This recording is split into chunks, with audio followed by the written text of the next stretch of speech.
안녕하세요. 한국직업방송 여성 재취업 프로젝트 슈퍼맘 리턴즈의 송상은입니다. 네, 현재 우리나라의 출산율은 1.19명이라고 합니다. 이 정도 수준은 OECD 경제협력개발기구의 꼴찌 수준이라고 하는데요.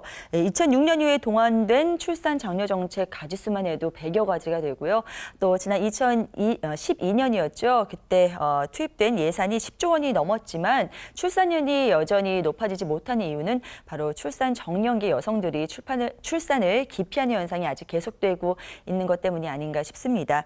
이대로 가면 2100년에는 인구가 절반이 된다고 하고요. 또 2500년에는 33만 명으로 줄어든다고 하니 이렇게 되면 정말 큰 문제가 아닐 수 없겠죠.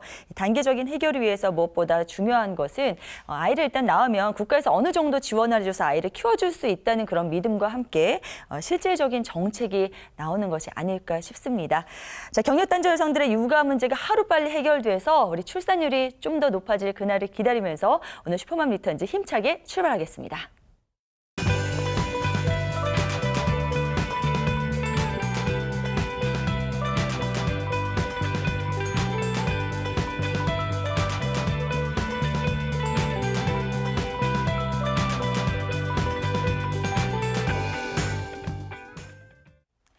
네, 슈퍼맘 리턴즈 1부 오늘도 재취업 프로젝트로 문을 열겠습니다. 여성을 위한 맞춤형 재취업 정보 가져오실 오늘의 전문가는요. 취업 컨설턴트 정미란 선생님이십니다. 어서 오세요. 네, 안녕하세요. 취업 컨설턴트 정미란입니다.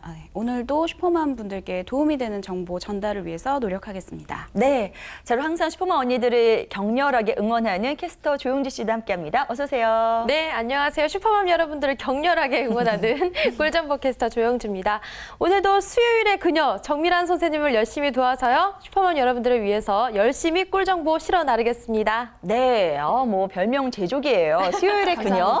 네. 정미란 선생님 오늘 어떤 직종 준비해 오셨나요? 네, 혹시 뭐 처음부터 이런 질문을 좀 드려서 죄송하긴 한데 두 분 그러면 안 되겠지만 혹시 교통사고 당해본 적 있으세요?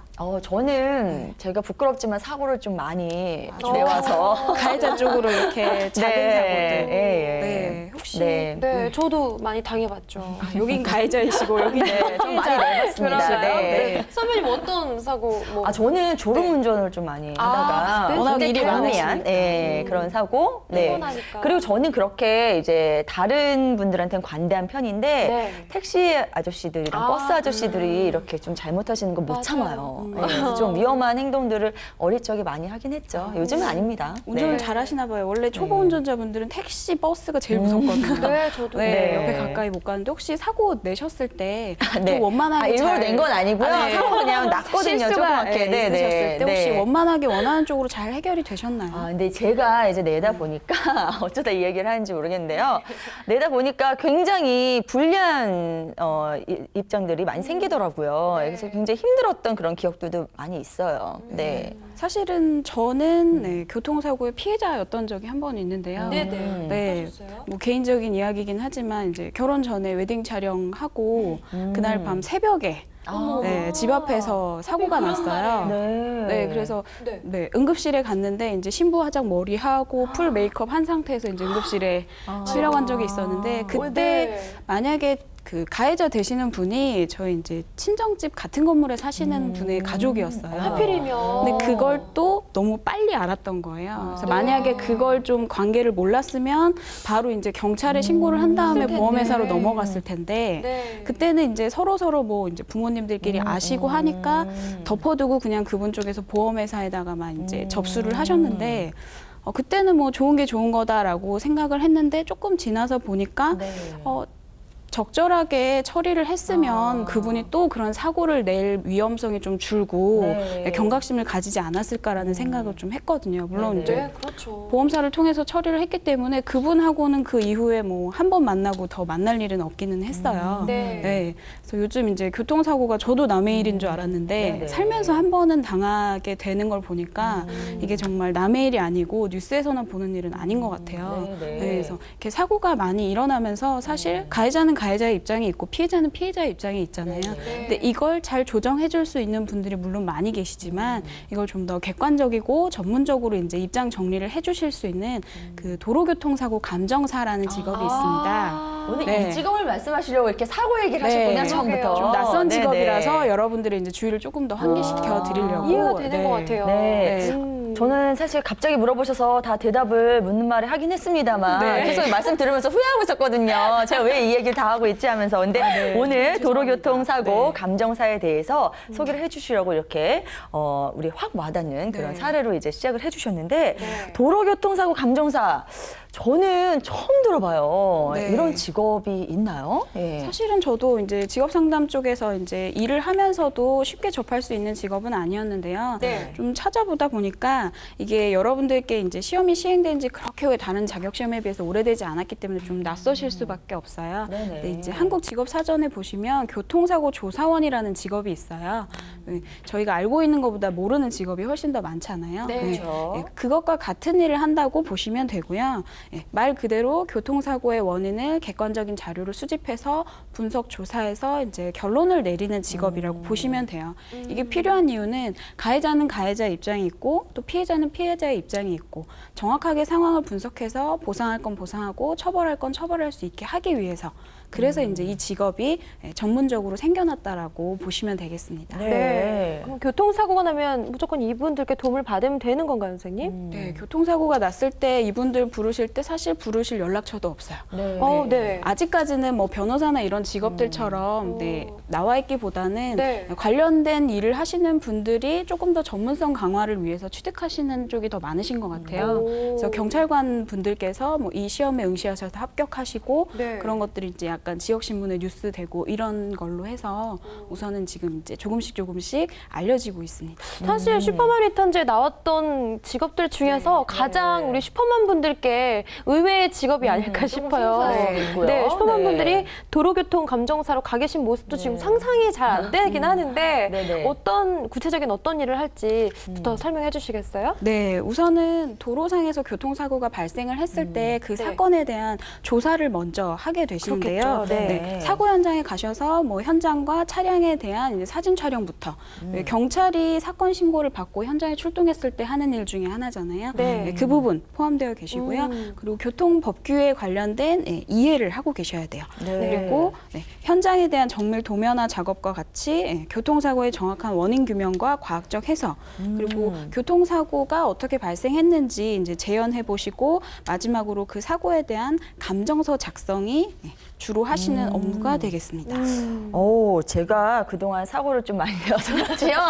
저희 장기들이 많이 있네요. 그래서 사진도 잘 찍고 네. 과학적, 법적 접근 굉장히 잘하거든요. 사고가 굉장히 났을 때. 중요해요.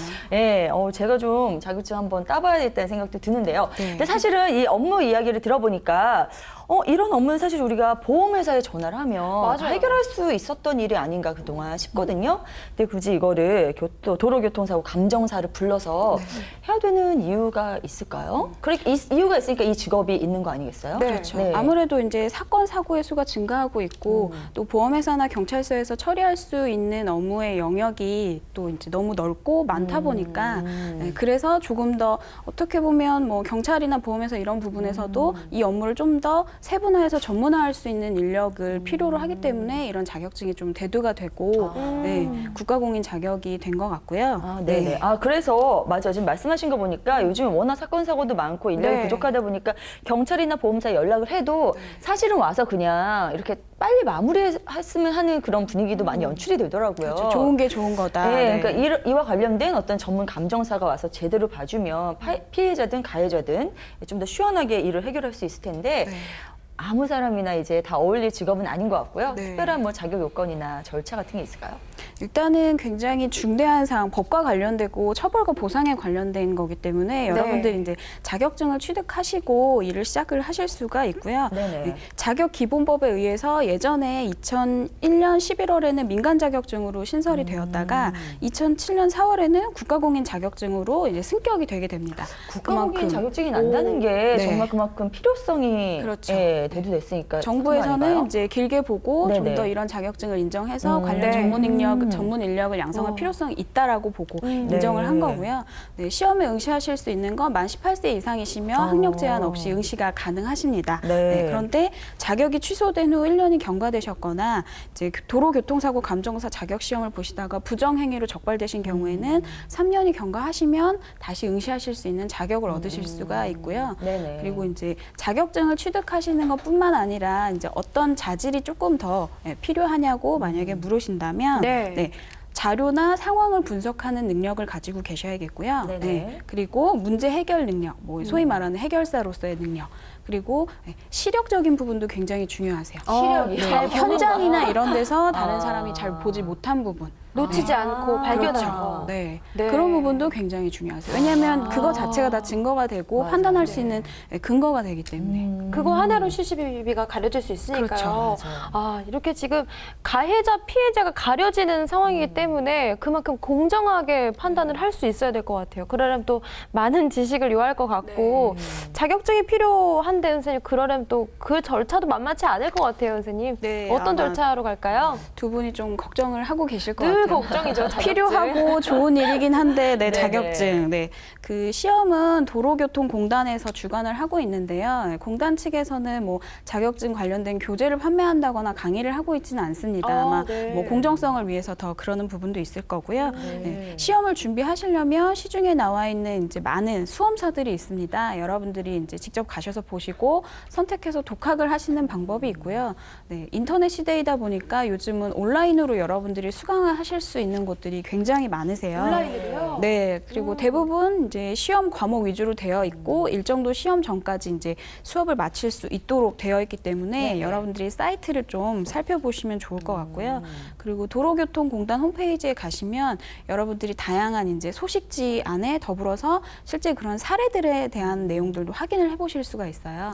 네, 그래서 어차피 이것도 실제 교통사고를 바탕으로 이제 뭐 문제나 이런 것들이 출시가 되기 때문에 공단 측에서 게재하는 사례를 많이 살펴보시는 것도 도움이 되실 것 같아요. 네, 도로교통공단 사이트 일단 확인해 보셔야 될 것 같고요. 또 준비를 열심히 하시는 분들은 사이트 하나 가지고 좀 부족하거든요. 참고해 볼 만한 다른 기관이나 뭐 사이트 있을까요? 네, 그 교육 사이트가 요즘은 워낙 다양하고요. 사이트마다 수업 이제 커리큘럼이나 특히나 민감하신 수강료 이런 부분들이 조금씩 다르시기 때문에 여러 사이트를 방문해서 비교해 보시는 게 좋고요. 그리고 요즘은 저도 뭐 메일을 받아보긴 하는데 전화나 인터넷으로 신청하시면 관련 자료를 집으로 보내주기도 하세요. 네, 그런 걸 뭐 직접 가보시기가 아직 힘드시면 뭐 두세 군데 정도 받아서 비교를 해보시고 좀 선택을 하시면 좋을 것 같고요.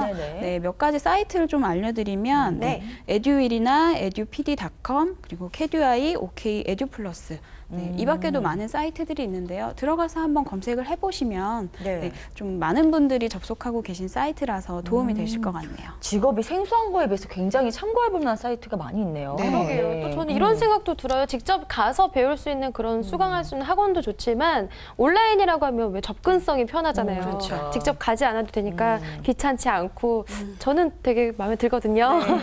집에서 이렇게 온라인. 건가요? 네, 저는 온라인 강의가 더 집중이 잘 되고 그럴 때가 있어요. 네. 한번 집중이 됐을 때 뭐 2개, 3개씩 듣고 이렇게 하기도 이게요, 하거든요. 다른 얘기지만 정말 세대 차이인 것 같아요. 그래요? 요즘에 저는 온라인 친구들은 쪽이에요. 인강에 더 익숙해서, 익숙하고 좋아하고 저는 꼭 사람 대 사람으로 만나가지고 듣는 게 편하더라고요. 그러신가요? 네. 또 나이 차이도 안 나는데 말이죠. 온라인 강의의 장점은 제일 중요한 게 여러분들이 반복해서 수강하실 수 있다는 점. 맞아요. 이해가 가요. 모르는 과목이나 모르는 부분을 이제 여러분들이 노력만 있으시다면 반복해서 이해될 때까지 보실 수 있다는 게, 그리고 교통비가 안 들어가시죠. 맞아요. 집 나가면 돈인데 뭐 근데 교통비 저는 이런 혼자 부분들. 이렇게 듣고 있으면 굉장히 졸립더라고요. 그런 거 딴짓하게도 돼요. 네, 맞아요. 사실 집중이 안 인터넷을 켜서 되는데. 할 수 있는 게 온라인 강의만 있지는 않기 때문에 강의 들어가기 전에 여러 가지 보시는데, 그래서 더 이제 뭐 타이머를 맞춰 놓으신다던가 계획표를 컴퓨터 옆에다가 이제 붙여놓고 체크를 하신다던가 부단한 노력이 있으셔야죠. 저희 어떻게 삼촌보로 나가도 이렇게 정면 선생님 정리를 잘해주시네요. 그러게요. 감사합니다. 개개인에게 맞는 효율적인 온라인 강의법에 맞게 수강을 하시면 될 것 같고요. 이렇게 해서 온라인 강의든 뭐 직접 찾아가든 강의든 수강을 하고요, 선생님. 시험을 임하게 될 텐데 시험은 어떤 절차로 진행이 되는지 모르겠어요, 선생님. 네. 시험은 뭐 학교 때도 그렇고 성인이 돼서도 그렇고 필요하지만 친해지고 싶지 않은 존재인 것 같은데요. 네. 검정 기준에 대해서 먼저 좀 말씀을 드릴게요. 네. 검정 기준에 대해서 먼저 말씀드리면 교통사고와 관련된 교통법규, 그리고 교통사고와 관련된 재반사항, 다양한 형태의 교통사고 재현 능력, 그리고 차량 운동학 등에 대한 기초 이론 이해도, 네, 교통사고 분석서 작성 능력, 이런 부분들을 판단을 시험을 통해서 하게 되시고요. 네. 검정 절차에 대해서 말씀을 드리면 아까 말씀드린 것처럼 시험을 주관하는 도로교통공사에서 온라인으로 시험 접수를 하시고 시험을 응시하신 후에 합격자 발표가 나시면 온라인으로 자격증 신청을 하실 수가 있습니다. 다 온라인으로 해결이 되네요. 네. 그리고 이제 시험 방법 궁금하실 텐데 말씀드리면 네, 중요하죠. 1차 시험과 2차 시험으로 두 가지로 나눠져 있고요. 1차 시험 같은 경우는 여러분들 좋아하시는 객관식, 사지선다형으로 과목당 25문제에서 좀 많죠. 100문제. 그리고 평균 60점 이상이시고 과목당 40점 이하 과락이 없으시면 합격이 되시고요. 2차 시험 같은 경우는 주관식 5문제 중에서 3문제를 선택해서 기술을 하시는데 마찬가지로 60점 이상이실 경우에 합격이 되시는데요. 중요한 건 1차 시험과 2차 시험이 같은 날 시행이 되셔서 여러분들이 공부를 충분히 하셨다면 1, 2차 시험을 한 번에 응시하셔서 끝내실 수도 있습니다. 그렇군요. 자, 이런 시험을 준비하려면은 굉장히 공부할 게 많을 것 같은데요. 그러게요. 좀 압축해서 교육 과정은 어떤 거를 꼭 거쳐야 되는지 그것도 좀 알려주시죠. 네. 1차 시험 같은 경우에 말씀드린 것처럼 이제 4가지 과목을 준비를 하셔야 되는데요. 도로교통, 교통 관련 법규를 보시면 저희가 뉴스에서 많이 듣는 도로교통법, 그리고 교통사고 처리 특례법, 특정범죄 가중처벌법 등에 대해서 보시고 두 번째 교통사고 조사로는 현장조사, 인적조사, 그리고 차량조사. 세 번째 교통사고 재현론에서는 탑승자 및 보행자 거동 분석, 차량의 속도 분석 및 운동 특성, 충돌 현상의 이해, 그리고 교통사고 재현 프로그램. 점점 머리가 아파지죠. 그리고 마지막으로 차량 운동학 같은 경우에는 친하지 않은데요. 기초 물리학, 운동 역학, 마찰 개수 및 견인 개수 이런 내용들을 보게 되세요. 이런 거 다 하고 나면 정말 무슨 탐정사무소 차려야 될 것 같은데요. 또 알아야 되고 뭐 운동 물리학 쪽도 알아야 되고 기계 부분도 알아야 되고 또 이제 좀 더 2차 시험에 대해서 또 말씀을 드리면 교통사고 조사 분석서 작성 및 재현 실무에 관한 질문에 답변을 이제 주관식으로 서술하셔야 되는데요. 교통사고 조사 분석서 작성 방법, 그리고 교통사고 조사의 종합적인 지식, 그리고 도면 작성 능력 등의 항목을 평가받게 되는데 보다 더 세세하고 구체적인 내용들은 여러분들이 이제 공단 홈페이지에 들어가 보시면 과목별로 나와 있기 때문에 궁금하신 분들은 확인하시면 좋을 것 같아요. 만만치 않네요. 공부할 게 너무너무 많아서 표정이 어두워지시네요. 한 번에 1차, 2차 다 붙기가 쉽지 않을 것 같아서 지금 그게 가장 마음에 걸려요, 선생님. 만약에요. 1차 시험 붙었어요. 그런데 2차 시험 떨어지면 어떻게 해야 돼요? 뭐 반만 인정해 주나요? 뭐 그렇게 해주면 참 좋겠지만 국가가 하는 시험이기 때문에 여러분들이 만약에 1, 2차 시험을 동시에 응시를 하셨는데 2차는 탈락하시고 1차에만 합격을 하셨다라고 하시면 그 다음번 시험 1회에 한해서 1차 시험을 면제를 받으실 수가 있어요. 그래요? 만약에 이번에 1차 시험만 합격하시면 다음번 회차에서는 1, 2차를 다 보시는 게 아니라 2차만 준비하셔서 보실 수 있다라는 거죠. 좋네요. 그리고 이제 1차 시험이 면제가 되는 경우가 있는데요. 국내외 그 공공교통안전 전문기관이나 외국 4년제 대학 부설연구소에서 교통사고 조사에 관한 교육과정을 105시간 이수하신 경우에 교육 이수증을 제출하시거나 아니면 공공기관에서 교통사고 조사 실무 경력이 10년 이상일 경우에는 공단 양식의 경력증명서를 제출해서 확인이 되시면 1차 과목 중에서 교통 관련 법규와 교통사고 조사론 이 2가지 과목에 대해서 시험을 면제받으실 수 있는데요. 이 2가지 과목을 면제받으실 경우에는 시험 시간은 총 150분에서 75분으로 줄어들게 된다는 점. 반으로 주는 거네요. 그렇죠. 2 과목이 빠지기 때문에. 근데 사실은 우리가 아까 1차, 2차 다 본 다음에 2차만 떨어지면 1차 기회에 한 번 면제 준다 해주셨는데 사실 이게 이런 경우는 거의 대부분 시험이 아주 어렵거나 시험의 기회가 별로 없는 경우에 이렇게 인정해 주는 경우가 많이 있더라고요. 눈치가 빠르십니다. 그래서 1년에 과연 몇 번밖에 안 보기 오길래 네. 이렇게 면제를 해주는지 그러게요. 궁금해지네요. 예. 사실 시험의 기회가 자주 있는 게 공부를 열심히 하신 분들에게 도움이 될 수도 혹은 또 독이 될 수도 있는데요. 네네. 그 도로교통사고 감정사의 경우는 1년에 딱 한 번. 오, 1년에 딱 정말 한 번 진짜 없네요. 시험 기회가 네. 있으시기 때문에 오. 호기심에 도전하시기보다는 정말 많은 준비를 하셨거나 경력 단절이신 경우에는 과거 뭐 유사한 업종에서 이런 업무를 다뤄보셨던 분들이 준비를 하시면 좋을 것 같고요. 네네. 네, 올해 시험 일정은 아직 확정되지는 않았는데요. 작년의 경우를 보면 9월 28일 일요일에 시험이 시행이 되었습니다. 네. 1차는 9시 반부터 12시까지, 2차는 쉬는 시간, 점심시간을 가진 후에 1시 반에서 오후 4시까지. 그리고 중요한 게 절대평가라는 거죠. 네네. 몇 명을 뽑겠다라고 해서 성적순으로 몇 명을 뽑는 게 아니라 커트라인에 합격한 사람만 자격증을 주겠다라는 얘기이기 때문에 네. 뭐 1등부터 10등까지 10명 뽑으니까 10등 안에만 들면 돼가 아니라 아까 만큼. 말씀드린 합격 기준을 꼭 채워주셔야지 된다라는 거고요. 네. 그리고 1, 2차 모두 합격을 하셔야 되기 때문에 여러분들이 시험 기간을 미리미리 확인하시는 거 중요하고요. 네네. 그리고 2008년부터 이 시험이 치러졌는데 합격률은 아직 20% 정도. 너무 네. 낮은 거 아니에요? 네, 20% 정도로 낮지만 시험이 시작된 지 아직 10년이 안 됐기 때문에 아직 정착되고 인력이 많이 양성되지 않아서 그래도 나중에 시험을 보시는 것보다는 조금 시험의 난이도가 낮을 수 있다고 보실 수 있어요. 그래요. 네. 그리고 네. 또 2010년 7월부터는 이 자격증을 가지고 계신 분들께 경찰 공무원 채용할 때는 4점, 승진하실 때는 0.3점의 가산점을 부여하고 있고요. 그리고 도로교통공단에서 신규 채용할 때도 이 자격증을 갖고 계신 분들은 가산점을 준다고 하니까 좀 다른 쪽으로 생각하고 계신 분들도 그러게요. 참고하시면 좋겠습니다. 일단은 뭐 직업이 있으신 분들 가운데서도 이 시험에 응시를 해서 거기에 대한 가산점을 얻을 때 노릴 만한 그런 시험이기도 하니까 저는 아까 왜 국가공인이 됐지 했는데 이런 필요해 때문에 생긴 것 같다는 생각이 들어요. 근데 어쨌든 1년에 딱 한 번밖에 없기 때문에 정말 준비를 잘 하셔서 시험에 임하셔야 될 텐데 시험에 이제 붙어서 자격증을 얻게 되면 어느 쪽으로 취업을 하게 되는 거죠? 네, 우선은 교통사고와 관련된 업무를 다루고 있는 경찰관, 뭐 군헌병, 검찰이나 법원 관련 공무원 등으로 가실 수 있고요. 네. 국영기업체나 아니면 정부 산하기관 쪽으로도 가실 수 있고요.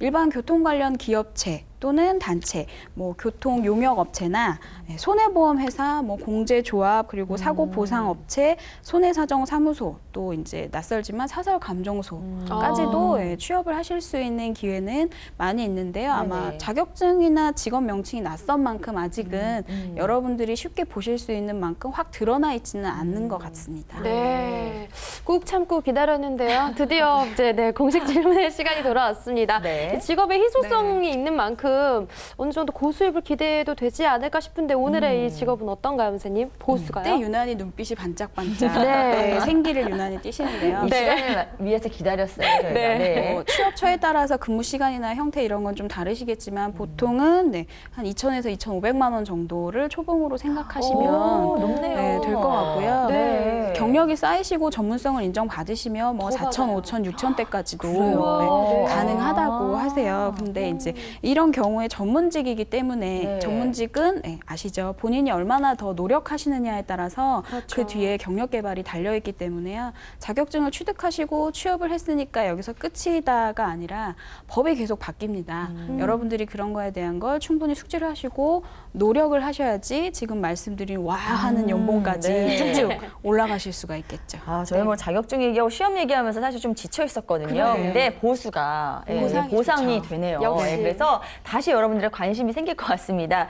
네, 사실 도로교통 사고 감정사 오늘 살펴보고 있는 이 직업 많은 분들께는 아주 생소할 것 같거든요. 그렇지만 우리가 앞으로의 전망을 보고 도전해 볼 만한 그런 직업으로 이야기하고 있잖아요. 네. 앞으로 전망에 대해서 좀 더 구체적으로 좀 알려주시죠. 사실은 예전에는 뭐 차 한 대 갖고 있기도 힘들었는데 요즘은 한 가구당 뭐 차량 2대, 3대 가지고 있는 경우가 굉장히 많고요. 그러다 보니까 1차적으로 주차 전쟁도 일어나고 그로 인해서 교통사고 발생 건수도 계속 늘어나고 있습니다. 네. 또 운전하는 연령도 많이 낮아지다 보니까 사고 발생 확률도 높아지고 있는데요. 네. 이러다 보니까 훨씬 더 객관적으로 양쪽의 입장을 이제 확인하고 처벌과 보상을 해줄 수 있는 전문적인 역할을 하는 도로교통사고 감정사의 수요는 더욱더 증가할 것으로 전망이 됩니다. 네, 알겠습니다.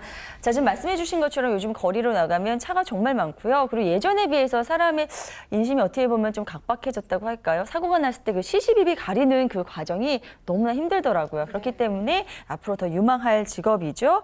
도로교통사고 감정사 오늘 자세히 짚어봤습니다. 자, 이어서 여성을 우대해준 채용 정보 조영주 캐스터가 전해드립니다.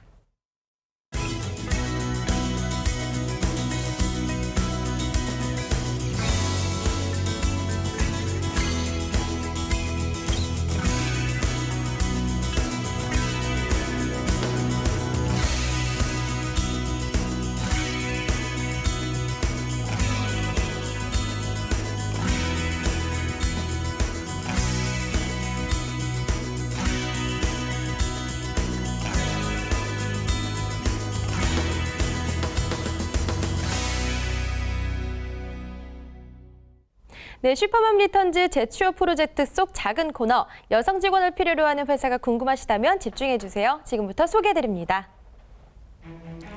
사랑과 행복 실버케어센터에서 재가 요양보호사를 모집합니다. 요양보호사는 슈퍼맘 리턴즈에서도 나왔던 직업이죠. 경력과 학력 조건 무관하고요. 시급 7,125원 이상의 임금 조건입니다. 접수는 채용 시 마감합니다. 요즘 자격증 필요한 곳이 계속해서 늘어나고 있는데요. 이번 채용건에서는 요양보호사 1급 자격증이 반드시 있으셔야 합니다. 이 점 잘 참고해 주시고요. 근무 희망하시는 분들 이력서와 방금 말씀드린 자격증 사본 준비하셔서요. 방문 접수하시거나 전화 문의하시면 접수하실 수 있습니다. 주식회사 나라감정평가 법인에서 격리사무원을 모집합니다. 경력과 학력은 무관하고요. 연봉 1,900만 원 이상의 임금 조건입니다. 접수는 내일 모레 2015년 1월 23일 마감합니다. 제출하실 서류는 총 5가지인데요. 이력서, 자기소개서, 주민등록 등본, 그리고 졸업증명서와 성적증명서 이렇게 준비하시면 됩니다. 제출 방법도 다양한데요. 방문이나 우편, 팩스, 이메일로 보내시면 면접의 기회가 주어집니다. 주식회사 남경 SM에서 사무보조원을 모집합니다. 학력과 경력 무관하고요. 연봉 2,200만 원 이상의 임금 조건입니다. 접수는 2015년 1월 29일까지입니다. 사무보조원으로 일하고 싶다 하시는 분들은요. 이력서와 자기소개서를 준비하셔서 이메일로 보내시면 서류 전형에 접수됩니다. 면접까지 꼭 합격하셔서요. 일할 수 있는 기회 놓치지 마세요. 내게 꼭 맞는 채용 정보 워크넷 홈페이지 www.work.go.kr로 들어가시면요. 더 자세한 내용 살펴보실 수 있습니다. 이상 워크넷 여성우대 채용 정보였습니다. 네, 오늘도 영주 씨가 발빠르게 준비해온 구인 정보로 많은 분들께서 취업에 성공하시길 바라면서 일부 함께 해주신 두 분과는 여기서 인사 나누도록 하겠습니다. 오늘도 좋은 말씀 고맙습니다. 고맙습니다. 자, 여성들을 위한 맞춤 취업 정보 저희가 열심히 노력해서 준비해 왔는데요. 여러분들 알차게 좀 보셨길 바라면서 1분 여기서 마무리 짓도록 하겠습니다. 저는 잠시 후 2부로 돌아오겠습니다.